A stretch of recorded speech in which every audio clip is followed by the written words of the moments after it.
So people are will, when you're looking at a 20-year investment, is an additional 10%. So you're saying if you're buying the same equipment from Middleby versus JBT, you are willing to pay a higher price to Middleby because you think that equipment will deliver more value. I do, yes. And Okay. here I will caveat that where I may think a little different than just the traditional operations person because I look at cost of ownership, service, obviously the product itself, yield, efficiencies, things like that. But I know that if I buy something from Elcar, if I have to pay 5% more, it's probably worth it, and my return on investment will probably still be better if I pay 5% more than if I go with another company and incur downtime or have, a lower cook yield, things like that. So, and okay, but even for the stronger Middleby brands, I'm presuming you're saying that's true kind of even versus JBT. Yes. Okay. But then there will be some areas where JBT is stronger and, JBT may command a price premium and right. And they can deliver a better return. Yeah, and I think, like I said before, some of their efficiencies they have shared between their companies, so maybe their manufacturing cost is cheaper, so maybe their margins are a little bit higher from that. I don't know any of that for sure, but I would think that because they have centralized a little bit more, that they've shared some efficiencies in that sense. Who, you mean JBT? Yes.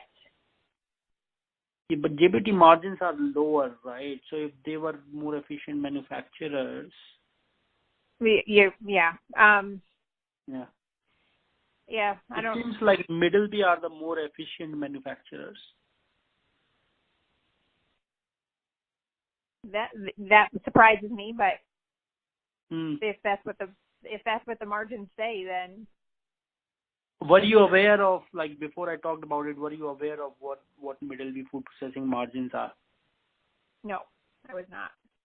Okay, so you don't really look at what supplier margins are because you're running a competitive process, and on that basis, correct, you are looking at the lower total cost of ownership. Now, on a competitive process, whoever delivers the lower total cost of ownership that does the job, you'll give the project to that. Correct. I mean, obviously the total cost comes into play there at some point, but we assume that when we get the quotes and we do a little bit back and forth, that we're comparing apples to apples, that they've come to us with, their best price. Okay, great. And then, I don't know if you're aware or not, Middleby food processing revenues have been quite weak in the last sort of 3-4 quarters, 1 year or so. It seems like they've lost some big projects. I wonder if you've heard anything like that.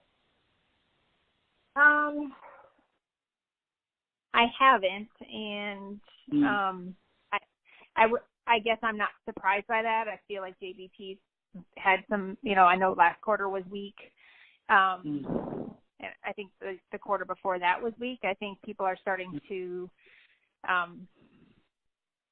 pull back a little bit. I know some of the bigger projects are being canceled, and I think if you looked at results from the last quarter of the big food and meat processors, they weren't great either. So I don't know if it's part of that, and that's part of like I said at the very beginning, they kind of go together, right?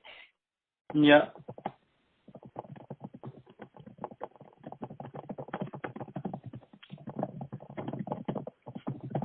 Okay.